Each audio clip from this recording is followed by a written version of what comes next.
Police জানায়, ফরিদপুরের মধুখালীর ডুমাইন ইউনিয়নের পঞ্চপল্লী গ্রামের বারোয়ারি মন্দিরের প্রতিমায় বৃহস্পতিবার সন্ধ্যার পর আগুন লাগে। কিছুক্ষণের মধ্যেই এ তথ্য গ্রামে ছড়িয়ে পড়লে লোকজন উত্তেজিত হয়ে সেখানে জড়ো হয়। সঠিক কারণ না জানলেও আগুনের জন্য ২০ গজ দূরের পঞ্চপল্লী প্রাথমিক বিদ্যালয়ে যারা শ্রমিক হিসেবে কাজ করছিলেন তাদের সন্দেহ করা হয়। পরে স্কুলে গিয়ে ৭ শ্রমিককে অবরুদ্ধ করে জনতা।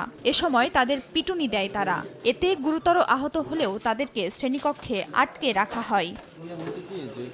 ঘটনাস্থলে গেলে থানা পুলিশ ও উপজেলা প্রশাসনের কর্মকর্তাদেরও আটকে রাখেন স্থানীয়রা। পরে জেলা প্রশাসক ও পুলিশ গিয়ে পরিস্থিতি নিয়ন্ত্রণে নেয়ার চেষ্টা করেন। এ সময় বিক্ষুব্ধদের ছোড়া ইটের আঘাতে পুলিশের বেশ কয়েকজন সদস্যও আহত হন। বাধ্য হয়েই ফাঁকা গুলি ছুড়ে বিক্ষুব্ধ জনতাকে সরিয়ে দিয়ে শ্রমিকদের উদ্ধার করা হয় বলে জানান পুলিশ সুপার। ১, ২, ৩ ঢাকায় জমি জিতে নিন ১০০% ক্যাশব্যাক সহ ২০ কোটি টাকার পুরস্কার। আমাদের মন্দিরে আগুন ধরছে, হ্যাঁ, কে বা কারা বলো যে এই জায়গায় লেবাররা কাজ করে, হ্যাঁ, ওরা আগুন দিয়েছে, তাদেরকে ধরে রাখছে।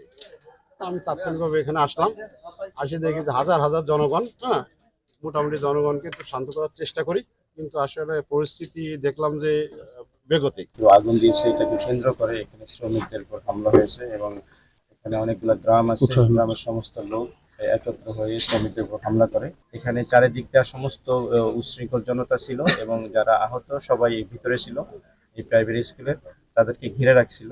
এরপরে আমরা প্রবেশ করে আমরা ভিকটিমদেরকে উদ্ধার করি। এদিকে বিক্ষুব্ধ জনতার পিটুনিতে আহত ৪ শ্রমিককে উদ্ধার করে ফরিদপুরের বঙ্গবন্ধু শেখ মুজিব মেডিকেল কলেজ হাসপাতালে নেয়ার পর আশরাফুল ও এরশাদুল নামে ২ ভাইকে মৃত ঘোষণা করেন চিকিৎসক। বাকি ৩ জনকে মধুখালী উপজেলা স্বাস্থ্য কমপ্লেক্সে পাঠানো হয়। ২ জন মারা গিয়েছেন, একজন আসার সাথে সাথেই মারা গিয়েছেন এবং আরেকজন এইমাত্র মারা গেলেন।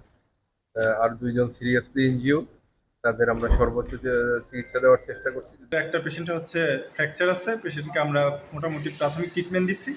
এখন আপাতত কালকে এক্সরে করে তারপরে আমরা পরবর্তী ট্রিটমেন্ট নিই। নিহত ২ ভাইয়ের গ্রামের বাড়ি মধুখালী উপজেলার নওপাড়ার চোপেরহাট গ্রামে।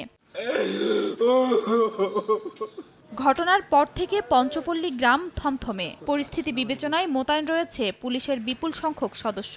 একই সঙ্গে ঘটনা তদন্তে অতিরিক্ত জেলা ম্যাজিস্ট্রেটকে প্রধান করে ৩ সদস্যের কমিটি গঠন করা হয়েছে। সময় সংবাদ, ফরিদপুর।